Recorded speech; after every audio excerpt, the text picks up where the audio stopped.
আমরা চাই দেশের সরকার যেন সজাগ হয়, সচেতন হয়, কারো রক্তচক্ষুকে ভয় না করে দেশের স্বার্থে, দেশের স্বাধীনতার স্বার্থে, সার্বভৌমত্বের স্বার্থে যেই সিদ্ধান্ত নেওয়া লাগে সরকার যেন সেই সিদ্ধান্ত গ্রহণ করে। দেশের শতভাগ নাগরিক সরকারের সাথে আছে ইনশাআল্লাহ। জাতীয় ঐক্য গঠন করে এই আগ্রাসী ভারতকে থামাইতে হবে, তাদের ইস্কনকে নিষিদ্ধ করতে হবে। এই ভারত নেপাল থেকে বিতাড়িত হয়েছে, শ্রীলঙ্কা থেকে ঝাঁটা খেয়ে পালিয়েছে। আমাদের উচিত ভারত যাদেরকে নির্যাতন করেছে তাদের সাথে ঐক্যবদ্ধ হইয়া, ওরা যেমন ঝেঁটিয়ে ভারতকে বিদায় করেছে, বাংলাদেশের উপর থেকে যে কোনো প্রকারের আধিপত্যকে ঝেঁটিয়ে আমাদের তাড়াতে হবে। ঠিক ঠিক না? এই ব্যাপারে কোনো আপোষ নাই। সম্মানিত উপস্থিতি, আমরা চাই সরকার দূরদর্শী সিদ্ধান্ত গ্রহণ করুক।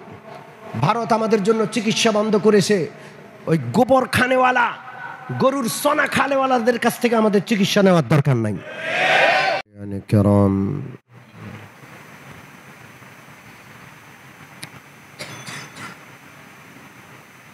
ইসলাম পূর্ণাঙ্গ জীবন ব্যবস্থার নাম। জীবনের কোনো ক্ষেত্র এমন নাই যেখানে ইসলামের পূর্ণ দিক নির্দেশনা আল্লাহ রাব্বুল আলামিন আমাদেরকে দেননি। পবিত্র কোরআনে পাকের পূর্ণ দিক নির্দেশনা নাই এমন একটা অঙ্গন জীবনে নাই। জীবনের প্রতিটা অঙ্গনেই কি করতে হবে, কোন সিদ্ধান্ত নিতে হবে, কিভাবে সিদ্ধান্ত নিতে হবে, প্রতিটা বিষয়েই কোরআনের দিক নির্দেশনা, শরীয়তের দিক নির্দেশনা আছে। আলহামদুলিল্লাহ। সাউন্ডটা মনে হয় ডিস্টার্ব হচ্ছে।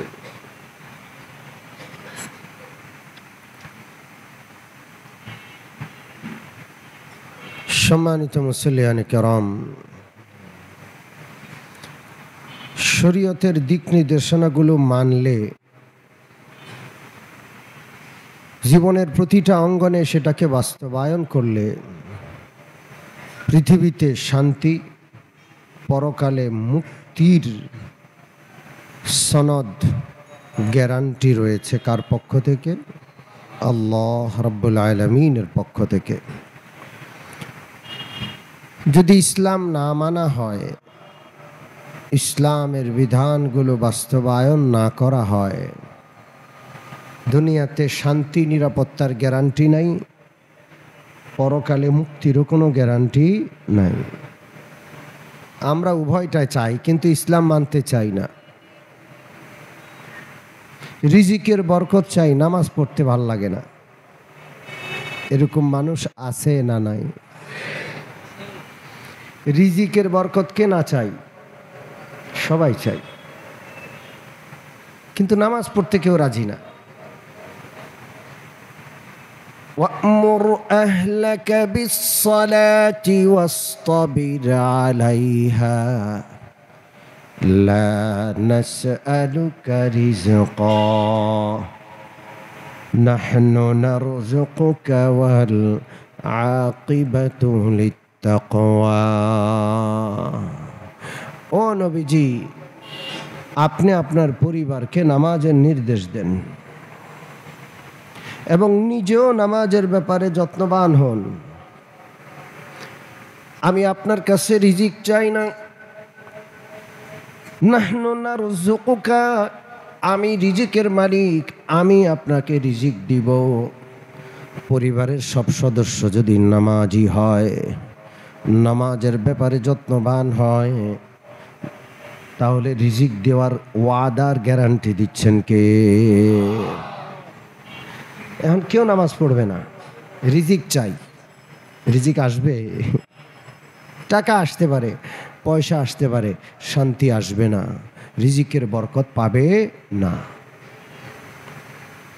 আমি কোটি কোটি টাকার মালিক দেখছি, বড় অভাবী, টাকার অভাব নাই, অঢেল সম্পদ, কিন্তু অভাবের তাড়নায় ঘুম আসে না। ভাই অভাব দূর হবে কিভাবে বলেন? ওর কত টাকা হইলে অভাব দূর হবে? এটা হলো সংকীর্ণ রিজিক। যেই রিজিক তার কাছে আছে এটা তার জন্য যথেষ্ট না, এটাই সংকীর্ণ। কোটি কোটি টাকার মালিক, তার কোটি কোটি টাকায় চলে না, আরো দরকার। আমিন মুসলমান, দুনিয়াতে শান্তি চাই, নিরাপত্তা চাই, কিন্তু ইসলাম চাই না। কোত্থেকে শান্তি নিরাপত্তা আসবে বলেন? দেশে শান্তি চাই, দেশের মানুষগুলো ভালো হোক চাই, দেশের মানুষগুলো সৎ হোক এটা চাই, দুর্নীতিমুক্ত বৈষম্য মুক্ত দেশ গড়তে চাই, তো ইসলামী শাসন ব্যবস্থা চাই না। কেমনে আসবে বলেন? কেমনে আসবে? বৈষম্যের ফ্যাক্টরি নিয়ে বসে আছি আর বৈষম্য মুক্ত দেশ গঠনের আন্দোলন করছি, ফ্যাক্টরির থেকে তো বৈষম্য বের হবে, ঠিক কিনা?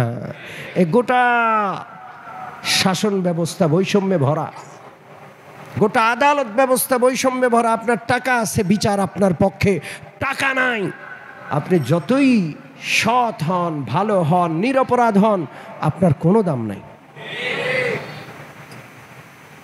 কি লাভ? এই বিশাল বিচার ব্যবস্থা, পয়সা দিয়া বিচারক পালা, উকিলরে টাকা দেওয়া, মুহুরি হাজার হাজার মুহুরি পালা, আইনজীবী পালা, কোনো ফায়দা নাই, জুলুমের উপর জুলুম। এই জন্য গোটা রাষ্ট্র ব্যবস্থার আলিফ থেকে ইয়া পর্যন্ত, এ টু জেড, এ থেকে জেড পর্যন্ত পুরাটাই আমূল পরিবর্তন করে ইসলামী রাষ্ট্র ব্যবস্থা, ইসলামী সমাজ ব্যবস্থা, ইসলামী অর্থ ব্যবস্থা, ইসলামী শিক্ষা ব্যবস্থা, ইসলামী বিচার ব্যবস্থা, সব জায়গায় ইসলামীকরণ করতে হবে, এছাড়া কোনো উপায় নাই। সম্মানিত উপস্থিতি, এই ইসলামকে বাস্তবায়ন করার জন্যই বদরের রক্তদান, ওহুদে ৭০ জন সাহাবী শহীদ, রাসূলুল্লাহর দান শাহাদাত শহীদ, রাসূলুল্লাহর মাথার ভিতর কড়া ঢুকে যাওয়া, খন্দকের কষ্ট, অভাবের অনটনের কষ্ট, পরিবারগুলো বিধবা হওয়া, সন্তানগুলো এতিম হওয়া, হাজারো কষ্ট, এই ১৫০০ বৎসর যাবৎ মুসলমানরা বরদাস্ত করে করে আমাদের কাছে ইসলাম পৌঁছাইছে।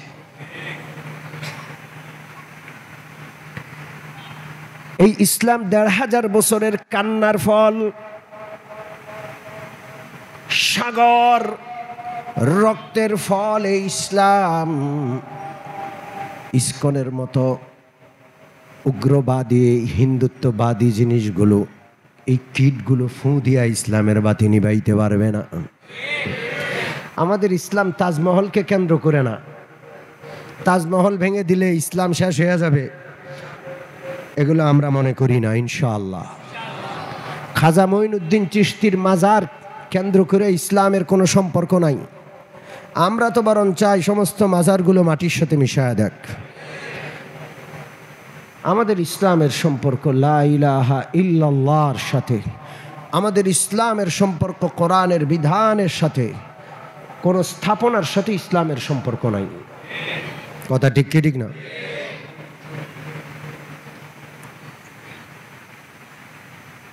বহু ত্যাগ তিতিক্ষার পর আল্লাহ ইসলাম আমাদেরকে দান করেছেন।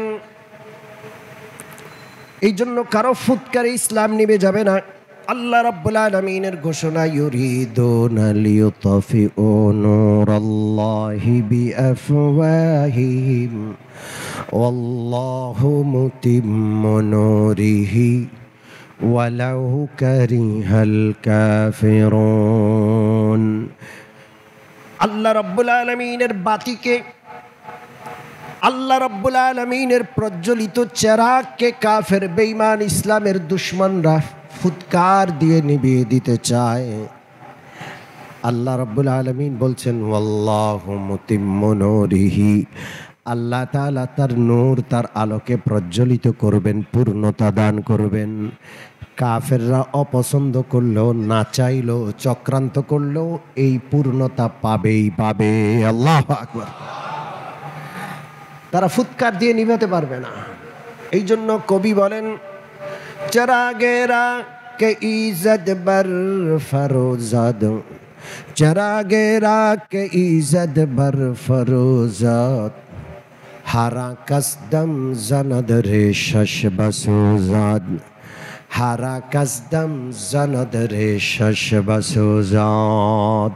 যেই চেরাগ আল্লাহ জ্বালিয়েছেন, ওইটাকে কোনো হতভাগা ফুৎকার দিয়ে নিভাতে চাইলে চেরাগ তো নিভবে না। ওই চেরাগের আগুনে ওই হতভাগার মুখ পুড়ে জ্বলে ঝলসে যাবে, ঠিক কিনা?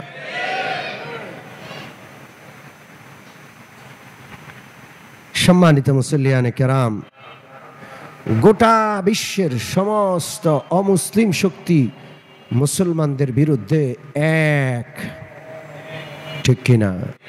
কিন্তু মুসলমান এখনো ইসলামের স্বার্থ, নিজেদের স্বার্থের ব্যাপারে এক হইতে পারে না। এর চেয়ে আফসুস, এর চেয়ে দুঃখের বিষয় আর পৃথিবীতে নাই। গোটা পৃথিবী একমত মুসলমানদেরকে ধ্বংস করতে হবে। আমেরিকা চায় আমেরিকার মতো করে দখলদারিত্ব চালিয়ে ইসলামকে ধ্বংস করতে, ভারত চায় ভারতের মতো করে ধ্বংস করতে, চায়না চায় চায়নার মতো করে দেশটাকে ধ্বংস করতে, দখল করতে। কেউ কিন্তু দেশটাকে টিকায় রাখতে, দেশের স্বার্থে কাজ করতে চায় না। সবাই নিজের স্বার্থে কাজ করতে চায়। এই ইসকনকে ব্যবহার করা হচ্ছে বাংলাদেশকে অস্থিতিশীল করার জন্য। কথা ঠিক কি ঠিক না? বাংলাদেশ ভূ রাজনৈতিকভাবে গুরুত্বপূর্ণ একটা অঞ্চল। এই বাংলাদেশ ইন্ডিয়ার দরকার, বাংলাদেশ আমেরিকার দরকার, বাংলাদেশের ভূখণ্ড চায়নার রাশিয়ারও দরকার। আমেরিকা চায় বাংলাদেশ এর ভূমিতে একটা খ্রিস্টান রাজ্য করে তাদের একটা ঘাঁটি যদি বসায়, তাহলে অত্র অঞ্চল আমেরিকার ভয়ে দমে থাকবে। ভারত চায় এই অঞ্চলে আমেরিকা না আসুক, আমি এই অঞ্চলের কর্তা হর্তা, আমার আধিপত্য চলবে এখানে, বাংলাদেশ আমার গোলাম হিসাবে, করদ রাজ্য হিসাবে থাকবে। যেটা গত 17 বছর আমরা দেখেছি। ভারতে পাখির মতো ভারত আমাদের সীমান্তে মানুষ মেরেছে, আমাদের দেশের সরকার টু শব্দ করে নেই। এতটা ভারতের তাবেদার ছিল। চায়না চায় চায়নার মতো করে এই রাষ্ট্রটাকে ব্যবহার করতে। কেউ কিন্তু কল্যাণ চায় না, সবাই ধ্বংস চায়। মুসলমান শেষ হোক, এটা সবাই চায়, এই ব্যাপারে একমত। অমবিন মুসলমান 5 আগস্ট সরকারের পতনের পর থেকে এই দেশে সাম্প্রদায়িক কোনো দাঙ্গা হয়েছে? জোরে বলেন। সাম্প্রদায়িক দাঙ্গার কোনো বিষয় এখানে আসেই নাই। একটা স্বৈরাচারী দল ছিল, তারা এখান থেকে লেজ গুটিয়ে পালিয়েছে, নেতা সহ সব, একেবারে সর্বোচ্চ প্রধানমন্ত্রী সহ নিয়ে শুরু করে একটা ওয়ার্ড কাউন্সিলর পর্যন্ত এই দেশে নাই, সাধারণ ওয়ার্ডের নেতাও এখানে নাই, সবাই লেজ গুটিয়ে পালিয়েছে। বাস, ওরা চলে গেছে। ওদের অতি সুবিধাভোগী যারা পালাইতে পারে নাই, সুবিধাভোগী, তারা একটু 2-4টা উত্তম মধ্যম খাইছে। এই ছাড়া আর কোনো গন্ডগোল হয় নাই দেশে। যেইভাবে ওরা আশঙ্কা করেছিল যে সরকার পতন হলে 5 লক্ষ লোক মারা যাবে, এরকমের কোনো দুর্ঘটনা কি ঘটেছে? জোরে বলেন। এত বিশাল বিপ্লব হয়েছে, কিন্তু রক্তক্ষয়ী খুব বড় কিছু ঘটে নাই এখানে, আলহামদুলিল্লাহ বলেন। হেফাজত করেছেন কে? কিন্তু এর ভিতরে ইসকনকে ব্যবহার করে এই দেশে বিশাল বড় সাম্প্রদায়িক দাঙ্গা হচ্ছে। এটা সারা পৃথিবীব্যাপী একটা গ্রুপ প্রচার করছে। আপনারা বলেন, এখানে হিন্দু মুসলমান দাঙ্গার কোনো বিষয় কি আসছে? কোনো বিষয় আসে না, বিশ্বাস করেন। কোনো একটা বিষয়, কোনো একটা ঘটনা আসে নাই যেটার কারণে হিন্দুরা মুসলমানের উপর কিংবা মুসলমানরা হিন্দুদের উপর আক্রমণ করবে, মসজিদ আক্রান্ত হবে কিংবা মন্দির আক্রান্ত হবে, এমন কোনো বিষয় ঘটেই নাই। দুই একটা হিন্দু মানুষ যদি আক্রান্ত হয়, আমি মসজিদের মিম্বরে বসে গ্যারান্টি দিয়ে বলছি, আল্লাহর কসম করে বলছি, ওরা হিন্দু হওয়ার কারণে আক্রান্ত হয় নাই, ওরা স্বৈরাচারীর দোসর আর সুবিধাভোগী হিসাবে মাইর খেয়েছে। আর এই মায়ের হিন্দুরা যত খাইছে এর চেয়েও বেশি মুসলমান স্বৈরাচারীর দোসররা বেশি খাইছে নাকি? এটা কি সাম্প্রদায়িক দাঙ্গা? এটা বিপ্লব। ক্ষমতার পট পরিবর্তনে এর চেয়েও বড় দাঙ্গা হয়। আমাদের দেশের মানুষ শান্ত, আলহামদুলিল্লাহ বলেন। কিন্তু এখন সাম্প্রদায়িক দাঙ্গা দেখাইয়া এই বাংলাদেশকে অশান্ত কইরা বাংলাদেশের চতুর্পাশে সৈন্য সমাবেশ ঘটাচ্ছে আমাদের পার্শ্ববর্তী রাষ্ট্র ভারত। বাংলাদেশ সীমান্তে লং মার্চ করছে।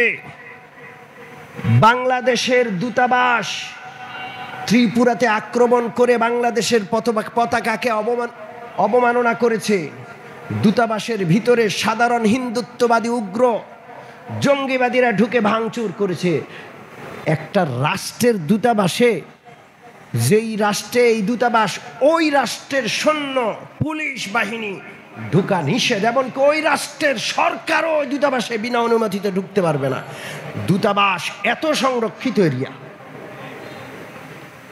সমস্ত কিছু ভেঙে চুরে সেখানে শুধু আগুন দিয়ে জ্বালিয়ে দেওয়ার বাকি ছিল। দূতাবাসের কর্মচারীদেরকে মেরে প্রহার করে আহত করা হয়েছে। ইন্ডিয়ার নিরাপত্তারক্ষীরা দাঁড়িয়ে দাঁড়িয়ে তামাশা দেখেছে। সম্মানিত মুসল্লিয়ানে কেরাম, ভারত একটা রাষ্ট্র, গোটা একটা রাষ্ট্র বাংলাদেশের বিরুদ্ধে উলঙ্গ হয়ে অপপ্রচারে নেমেছে। তারা নিজেরা হস্তক্ষেপ করতে চায়, সারা বিশ্বের জনমত গঠন করতে চায়, তাদের দেশের উগ্রগুলোকে বাংলাদেশের উপর আক্রমণ করার জন্য তারা ক্ষেত্র প্রস্তুত করতে চায়। ঠিক কি ঠিক না? অথচ এখানে কোনোই দাঙ্গা নাই, এমন কোনো ঘটনাই ঘটে নাই যেটাকে উল্লেখ করার মতো।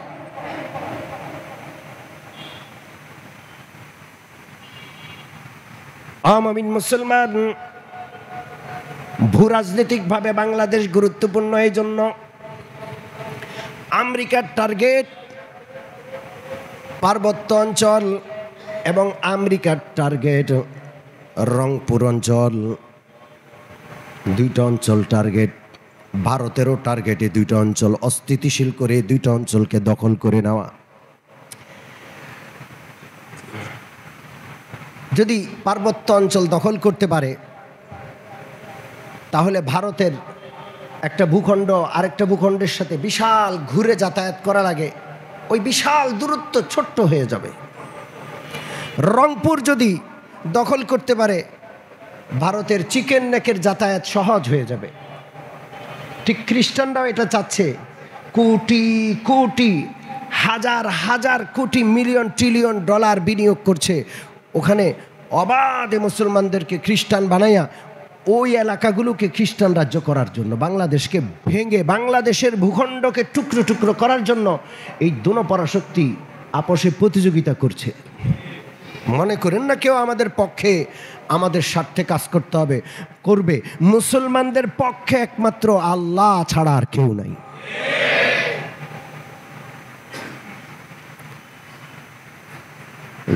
যেই ভারত নিজেদের দেশের সংখ্যালঘুকে মেরে তাদের মসজিদগুলো ভেঙে তাদের মসজিদগুলোর ভিতরে শুয়োর জবাই করে রক্ত ছড়াচ্ছে, গরুর গোশত আছে এই সন্দেহে মেরে পথে ঘাটে মুসলমানদেরকে হত্যা করছে, ঘরের ভিতরে ফ্রিজে গরুর গোশত আছে এই সন্দেহে ঘরে আগুন ধরিয়ে দিচ্ছে, তারা আমাদেরকে সংখ্যালঘুর অধিকার শিখানোর সবক দেয়। ঠিক কিনা? সম্মানিত উপস্থিতি, আমাদের সতর্ক থাকতে হবে, আমাদের সজাগ থাকতে হবে। দেশের স্বাধীনতার সার্বভৌমত্বের ব্যাপারে আমাদের একমত থাকতে হবে। যদি কখনো এমন পরিস্থিতি তৈরি হয় মুসলমানদের মাঠে নামতে হবে, তাহলে আমরা সবাই মাঠে নামতে রাজি তো ইনশাআল্লাহ? আল্লাহ রসুলের ভবিষ্যৎবাণী গজওয়াতুল হিন্দ হবেই হবে। গজওয়াতুল হিন্দে মুসলমানরাই বিজয়ী হবে। আমরা ভারতকে সতর্ক করতে চাই, আমরা আমাদের নবীর ভবিষ্যৎবাণীর উপর বিশ্বাস রাখি, ঈমানদার আমরা। যদি যুদ্ধ লাগো, আমরা এখানে বসে ঘোষণা দিচ্ছি, সারা বিশ্বের মুসলমান ইনশাআল্লাহ ঐক্যবদ্ধ হবে। দিল্লির লাল কেল্লায় গেরুয়া পতাকা নামাইয়া লা ইলাহা ইল্লাল্লাহর কালিমার পতাকা পথ করে উড়ানো হবে ইনশাআল্লাহ। মন ছোট করলে চলবে না। এই ইসলাম রক্তের উপর দিয়ে আসছে, ইসলাম রক্ত চায়। শাইখুল হাদিস আল্লামা আজিজুল হক রহমতুল্লাহ আলাইহি বলতেন, ইসলাম নামক বৃক্ষের গোড়ায় পানি নয়, রক্ত ঢালতে হয়। কি ঢালতে হয়? হ্যাঁ। বহু দুঃখ কষ্টের পর ইসলাম এই পর্যন্ত আসছে। ও মুমিন মুসলমান, এই জন্য ইসকনের ব্যাপারে আমাদের রাষ্ট্রীয় বাহিনী, সরকার সজাগ থাকতে হবে। ইসকন কারা? আমি কিছু তথ্য আপনাদেরকে শোনাবো, কারণ এটা জানার দরকার আছে। ইসকন কি? ইসকন কে চালায়? ইসকন কবে প্রতিষ্ঠা হয়েছে? ইসকন হিন্দুদের কোনো সংগঠন নয়, হিন্দু বেশধারী ইহুদিদের সংগঠন, উগ্রবাদী ইহুদিদের একটা সংগঠন নাম ইসকন, যার উপর হিন্দুত্ববাদের লেবেল লাগানো হয়েছে। যারা সনাতনী হিন্দু তারা ইসকনকে পছন্দ করে না, ইসকনকে সাপোর্ট করে না, ঠিক কিনা? এই ইসকন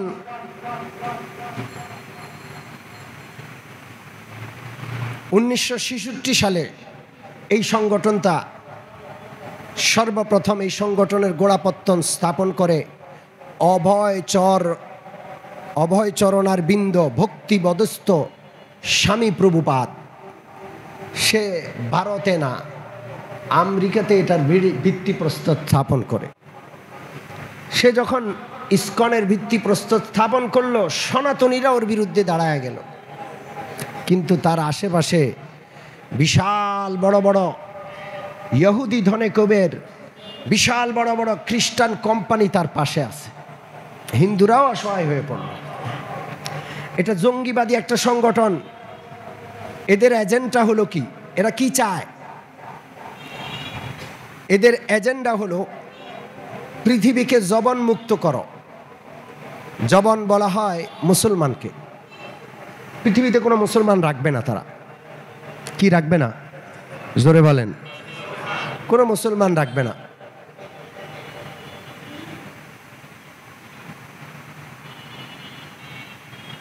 এদের একটা স্লোগান আছে, নির্জবন করো আজই সকল ভুবন। নির্জবন করো আজই সকল ভুবন। পুরা বিশ্ব নির্জবন করো, মানে জবন মুক্ত করো। জবন হইল মুসলমান। বিশ্বে মুসলমান রাখা যাবে না। আপনি বাঁচার অধিকার আপনার নাই। সম্মানিত মুসল্লিয়ানি কেরাম, এই দুষ্টগুলো হিন্দুদেরকেও কোণঠাসা করে রাখছে। সনাতনী মন্দিরগুলো দখল করে, সনাতনদেরকে পিটাইয়া এরা উৎখাত করে। এদের বাংলাদেশে কয়েকটা মিশন আছে। 1 নম্বর মিশন হলো সনাতনদের মন্দির দখল করা। যেমন স্বামীবাগ বাংলাদেশের এদের প্রধান আস্তানা। এই স্বামীবাগ, এই আস্তানাটা ছিল সনাতন ধর্মীদের, হিন্দুদেরকে পিটাইয়া এটার থেকে বের করে ইসকন এটা দখল করেছে।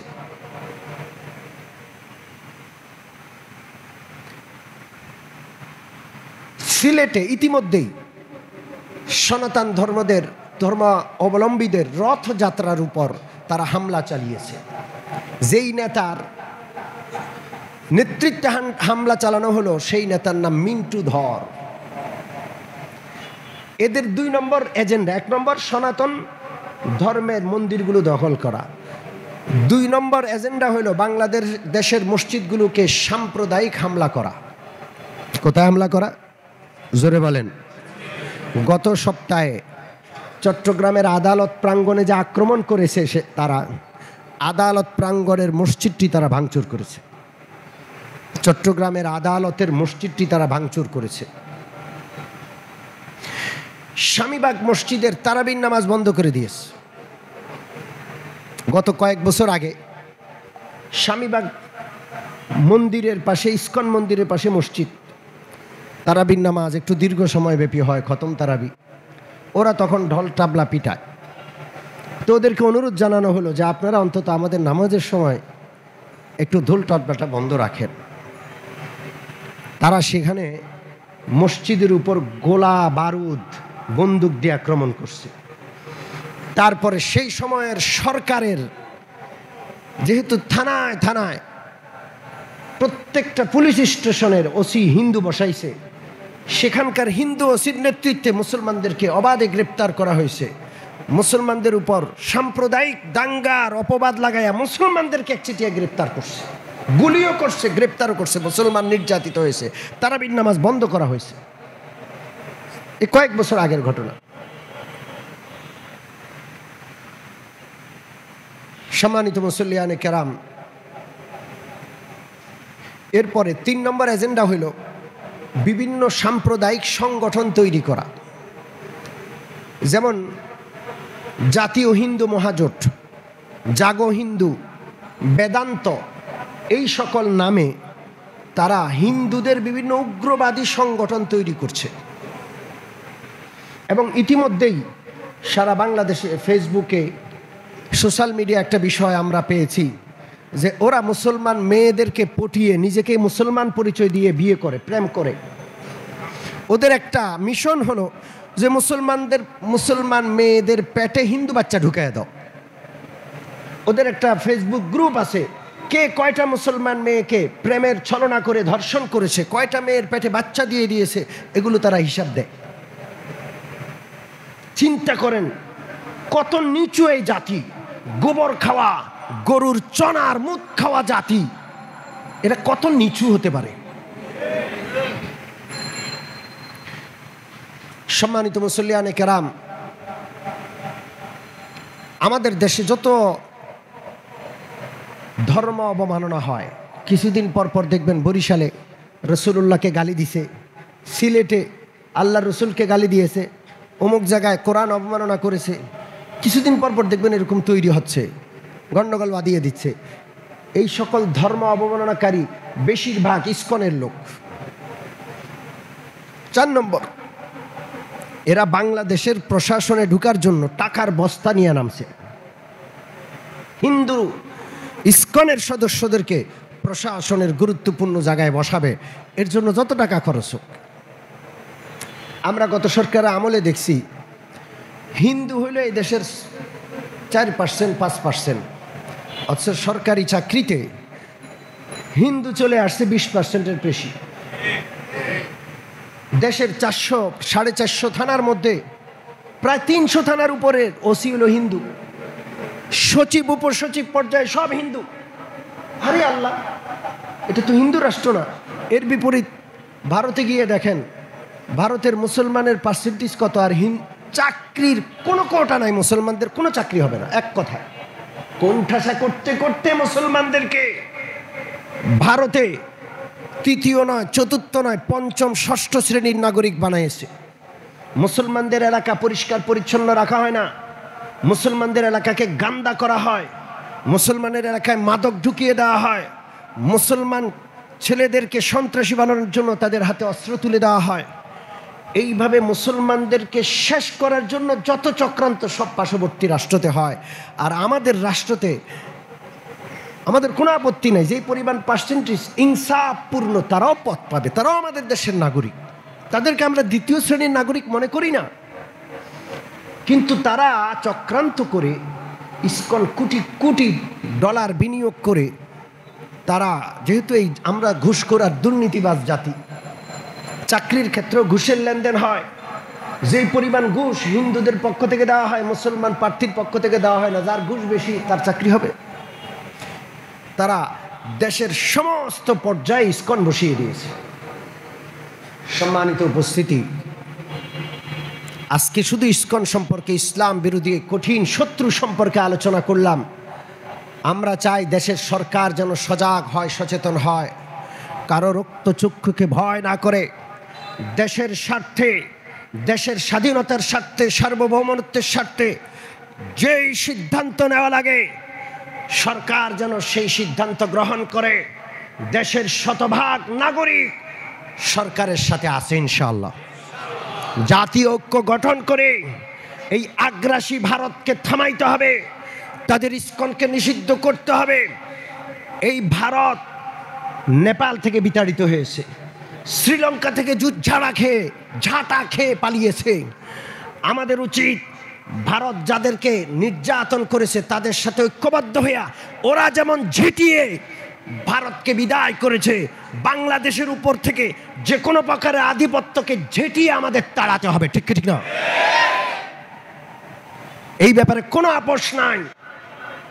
সম্মানিত উপস্থিতি, আমরা চাই সরকার দূরদর্শী সিদ্ধান্ত গ্রহণ করুক।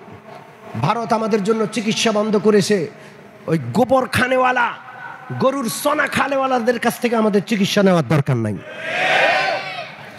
বর্ডারগুলো বন্ধ করেছে, আমদানি রপ্তানি বন্ধ করেছে। বাংলাদেশে আমদানি রপ্তানির জন্য শুধু ভারত ছাড়া আর কোনো দেশ পৃথিবীতে নাই, নাকি? জোরে বলেন। গত 17 বছর যাবৎ ভারতের উপর নির্ভরশীলতা এতটা নিচে নামছে যে ভারত কোনো বিষয় বন্ধ করে দিলে আমরা না খায় মরি। এই সকল নির্ভরশীলতা বাদ দিয়ে সুষম সম্পর্ক, প্রত্যেকটা পণ্য ভারত থেকে যেমন ব্যবসায়িক সমতার নীতি অবলম্বন করে আসতে পারে, পৃথিবীর অন্যান্য রাষ্ট্র থেকে আসবে, একক নির্ভরতা রাখা যাবে না। যেন এই দুশ্মন রাষ্ট্রটি কোনো বিষয়ে আমাদের সাথে বয়কট করলে আমাদের বাজার অস্থিতিশীল না হয়। সারা পৃথিবী থেকে বাংলাদেশে পণ্য আসবে ইনশাআল্লাহ। আমি তো মসজিদের মিম্বর থেকে ঘোষণা করতে চাই, যেই পাকিস্তানের সাথে 71-এ আমাদের যুদ্ধ হয়েছে, কারণ পাকিস্তান দখলদারিত্ব করেছিল, যুদ্ধ হয়েছে। এখন পাকিস্তান চলে গেছে, আজকে 53 বছর পাকিস্তান আমাদের উপর কোনো দখলদারিত্ব করে নাই। ওরা আমাদের মুসলমান ভাই, ঠিক ঠিক না? এখন দখলদারিত্ব করছে, এই 53 বছর যাবৎ করদ্রাচ্য বানানোর চেষ্টা করছে ভারত। আমি তো এই কথা বলতে চাই, এখন নব্য রাজাকার হলো ভারত। ভারতকে ঠেকানোর জন্য প্রয়োজনে পাকিস্তান আমাদের মুসলমান ভাই, তাদের সাথে হাতে হাত মিলাবো, গলায় গলায় মিলাবো। ওই আগ্রাসী ভারতকে দাঁত ভাঙা জবাব দিতে হবে। আল্লাহ তাআলা যেন আমাদের এই জাতিকে, জাতির কাণ্ডারি সরকারকে দাঁত ভাঙা জবাব দেওয়ার জন্য সঠিক সিদ্ধান্ত গ্রহণ করার তৌফিক দান করেন। আমিন। ওয়া আখিরু দাওয়ানা আনিল হামদুলিল্লাহি রাব্বিল আলামিন।